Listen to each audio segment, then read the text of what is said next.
Bismillah. Assalamualaikum warahmatullahi wabarakatuh. Sagot ko ito sa mga maalam at mga scholar na nagsasabi sa akin dyan.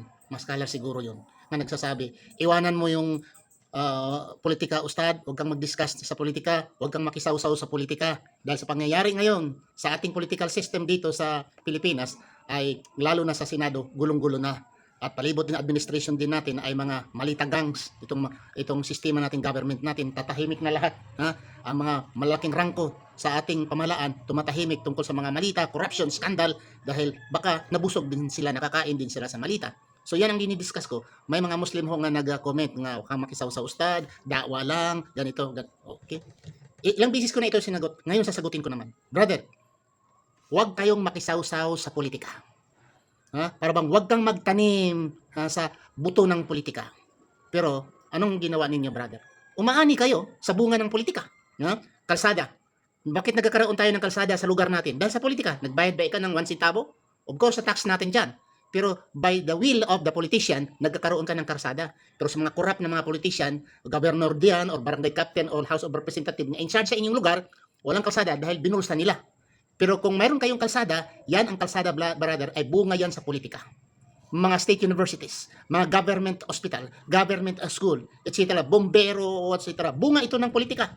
Kung ayaw makisawsaw sa politika, huwag kang lalapit sa gobernador, huwag kang lalapit sa mayor, huwag kang lalapit sa barangay captain dahil mga politician sila. Mga marurumi sila sa iyong pag-iisip. Okay? Pero bago dyan tatalakayin ko, bago pagpatuloy, dito si Sheikh Muhammad Ibn Utaymin, nakuha ko ito galing sa Islam Question and Answer sa Google. Ang sinabi dito niya, tinanong siya dito kung pwede bang makisawsaw sa politika. Ang sagot niya dito, okay? May Allah have mercy on him, meaning to Mr. Sheikh Muhammad Ibn Utaymin, was asked about the ruling of an election. And he replied, I think that election are obligatory. We should appoint the one who we think is good. Because if the good people abstain, who will take their place? Evil people will take their place, or neutral people in whom there is neither good nor evil, but they follow everyone who makes noise. So we have no choice but to choose those who we think are fit. Hindi siya tinatanong siya about sa politika. Dito sa demokrasya ay siya obligatory sa atin. Kung nakaisip ikaw na yung tao na butahan mo ay makatulong sa Islam. Okay. Huwag tayong makisawsaw sa politika. Dahil mga scholar dito nag-comment sa akin o mga maalam, ayaw nila talagang politika.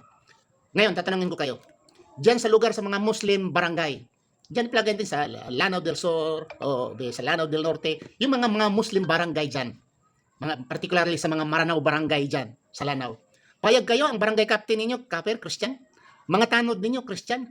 Ang mga kaunsihal ninyo sa barangay ay Christian dahil bawal ang mga Muslim sasawsaw sa politika. Sa lugar sa mga Maranao dyan, ng mga kapatid ko mga Maranao, payag kayo nga kafir ang maging barangay captain ninyo. Dyan sa Maguindanao, dyan sa Cotabato area, sa mga Maguindanao barangays, nga majority Maguindanao, payag kayo, Christian ang maging barangay. At yung mga tanod dyan ay mga Christian, payag kayo. Dahil makisawsaw kayo ay haram yun.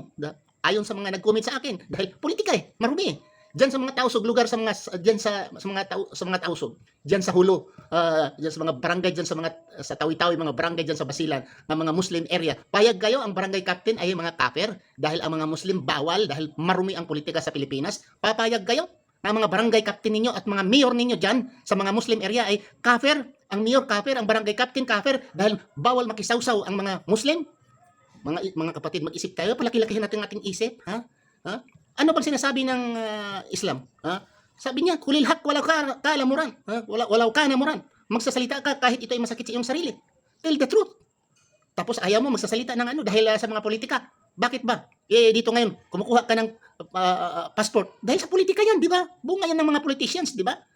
Ano pa? Sa panahon ng tulong, mayroong kalamidad, tapos tutulungan ka ng mga politician, ayaw mo tanggapin, mamigay sila ng bigas, sa panahon ng eleksyon, namimigay sila ng bigas, namimigay ng mga asukal, oil, wag mong tanggapin dahil galing yan sa mga politician. Huwag kayong magsisinungaling mga brother. Naku naman, laki-lakihan nga yung pag-isip ninyo, sabi nyo, oo nga, anong gagawin natin? Napipilitan, sabi nga ni Sheikh Utaymin kung napipilitan tayo, wala na tayong iba. Hindi, makisawsaw tayo, sabi niya. Mag-vote tayo. Kundi lang mag-vote, kung mag-vote tayo, Yung ang pagsasalita ko, hindi ito voting eh. Mas maggrabe ang pag-vote kaysa ano. Ha? So yun mga kapatid, isipan natin. Kung ayaw natin magkapesaw-saw sa politika, huwag kang dadaan sa kalsada ang ginawa ng mga politisyan, mga ospital, mga university nga gawa ng mga politisyan dahil bunga yan sa mga politiko nga nananalo. Marumi man ang kanilang ginagawa, pero at least mayroon man konting kabutihan na bibigay sa tao, di ba ba? So ayaw na lang talaga natin dito mag-isip-isip tayo, brother. Palaki-lakihan natin ang ating kaisipan. Pero kung ayaw niyo talagang kinig sa akin, mag-unfollow kayo sa akin, yung ayaw sa politika, mag-unfollow kayo sa akin. Kung nandiyan kayo sa Facebook, kung nandoon kayo sa aking YouTube, mag-unsubscribe na lang kayo. Kung maimperno ako nito dahil nagsalita ako ng laban sa mga masasamang mga politician, kung maimperno ako, pananagutan ko naman yan eh. Pero thank you sa kanyang paliwanag na wag sasaw-saw, wag nagsalita dahil yan politika. Pero sa akin, mali ang inyong sinasabi. Dahil kung totoo yan, sa buong Pilipinas, walang barangay captain, walang mayor na Muslim, walang senador na Muslim. Dahil haram pala ang magiging politician. So, ngayon, si Robin Padilla, naging politician Muslim, ano pa dyan, mga mayor dyan sa Marawi, dyan sa Hulo, mga dyan sa Cotabato, hoy, mag-resign na kayo. Sabihin ninyo, dahil haram nyo maging mayor, maging barangay captain, dahil politika yan, sa kaper yan. Maraming salamat sa inyong pakikinig. Please share. Assalamualaikum warahmatullahi wabarakatuh.